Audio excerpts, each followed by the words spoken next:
students, how are you? I bid you a warm welcome to today's class. Today will be the continuation of the previous class, which was geometry. And the last class we started plane geometry, where we talked about alternate angles, corresponding angles, and vertically opposite angles when we have parallel lines and of course a transversal. Now today we'll be moving to something a little more different, and it's circle geometry. We'll be talking about one particular theorem, and the theorem says the angle at the center of a circle is twice that subtended at any other part of the circumference. Now you will recall that in the last class we treated a particular theorem in circle geometry. The theorem that said when a line is drawn from the center of the circle to bisect a chord in the circle, then the line has to be perpendicular to the chord. And we treated several questions using this particular theorem.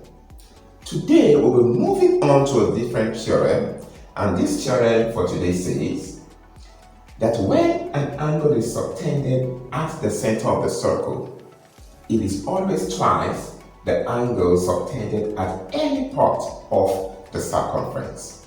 Now, this theorem can be reversed and said, when an angle is subtended at the circumference, it is always half the angle subtended at the center of the circle. Now, with this theorem, we can solve several questions in circle geometry. Let's see how to apply some of these theorem when it comes to questions in circle geometry. Our theorem for today states that the angle that an arc of a circle subtends at the center is twice that which it subtends at any other part of the remaining circumference. Now we have three different diagrams that portrays this theorem.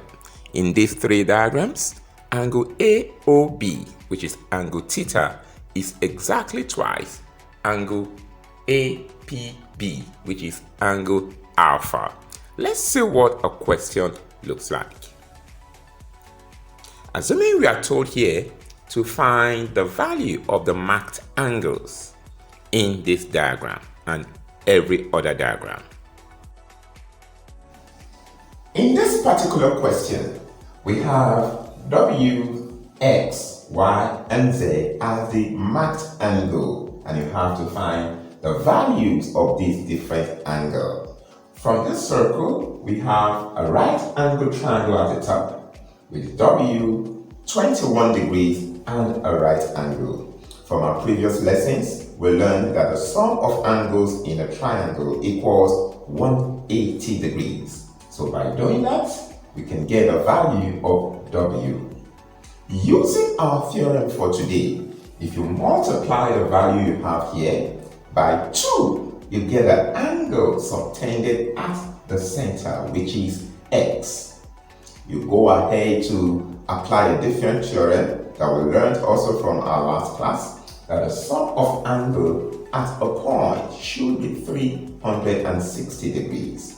So we subtract the value, we get Y, and we apply our theorem again. Divide the value of Y by 2, we get that of Z, because the angle subtended at the center of the circle is always twice at any part at the circumference. Or you reverse it and say the angle at any part of the circumference is half the angle subtended at the center of the circle.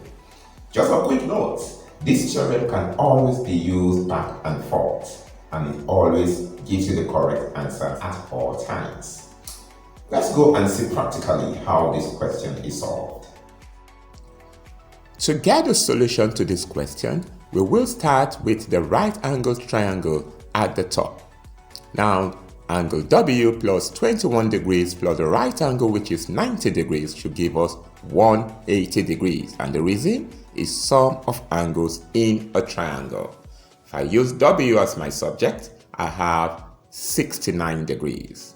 Now, we can apply the rule or the theorem for today, which says the angle that an arc subtends at the center of the circle is always twice that which it subtends at any other part of the circumference. Simply multiply angle W by 2 and you get 138 degrees as our angle X.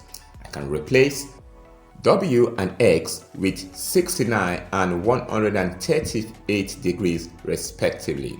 Now, using the sum of angle at a point or the sum of angle in a circle, we have as 360 degrees.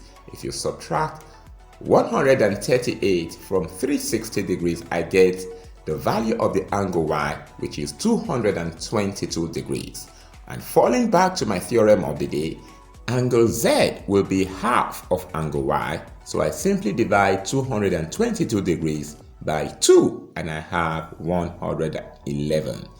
Angle at the center is twice that which is subtended at the circumference. So I replace my values and the solution is done.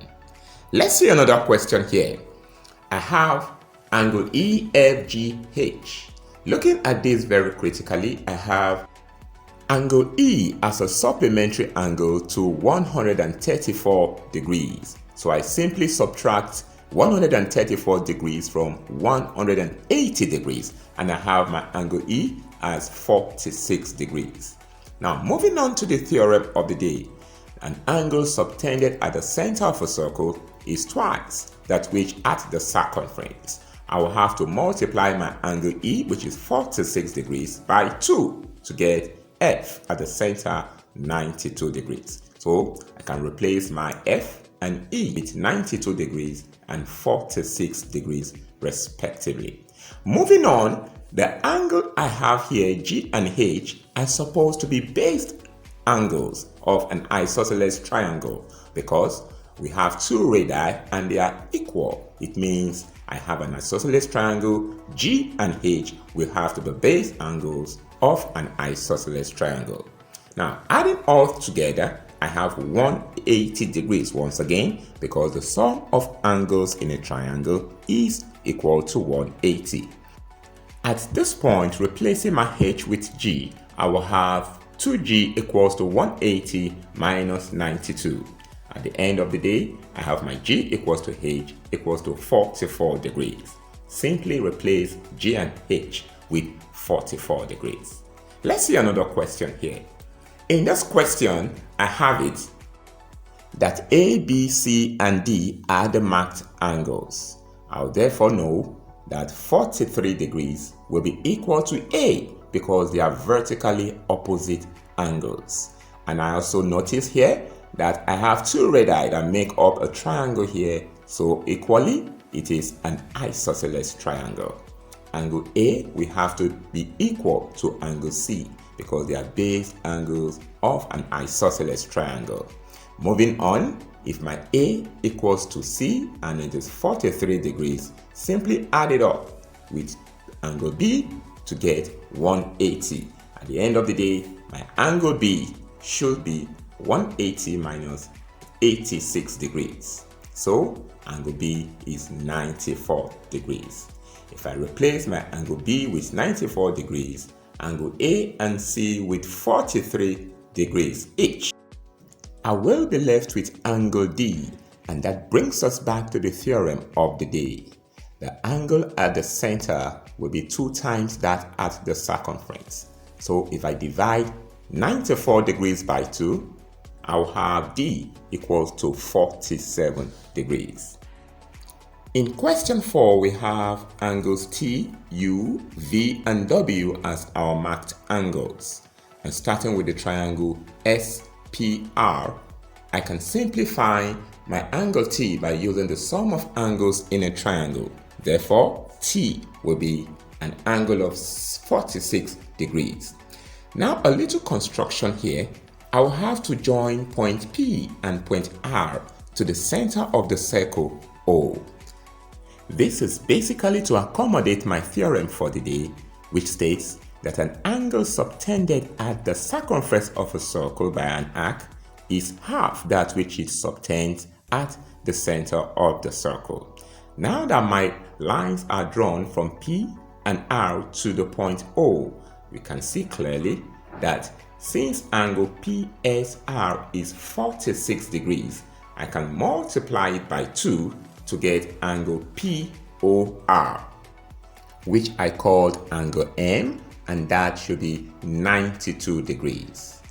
If we have M equals to 92 degrees, knowing that angle U is at the circumference, we can find the reflex angle POR at the center of the circle. And how do we get that?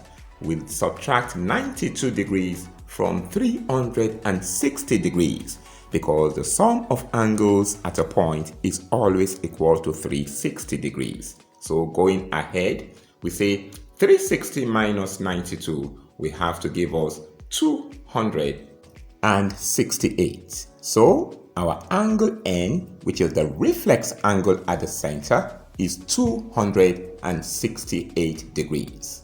Using our theorem once again of the day, we will divide that angle N, which is 268, by 2 to get the angle U at the circumference of the circle. And angle U will have to be 134. Now, if we have 134 as our angle U, which is already inside an isosceles triangle, it tells us that angle V and angle W are the base angles of the isosceles triangle. So V equals to W. Simply replace W with V. We have it as 2V equals to 180 degrees minus 134 degrees. On the long run, we have V is equal to W is equal to 23 degrees. And at this point, we are free to replace the angle V and angle W with 23 degrees each. Oh yes, those are the questions for today. I won't leave this class without giving an assignment. So let's do this. Assignment for you, and it simply says find the lettered angles in the diagrams A, B, and C, given that O is the center of each of the circles. Let's see what the diagrams look like.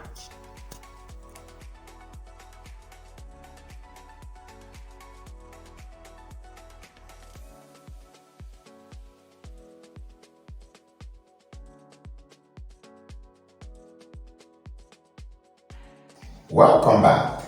That will be all for today's class. I do hope you learned a lot about what we had today, and circle geometry and the particular theorem we took today. In the next class, we just might take another theorem, or perhaps move a step further in our bid to become mathematicians. Till I see you again, be a good student. Bye.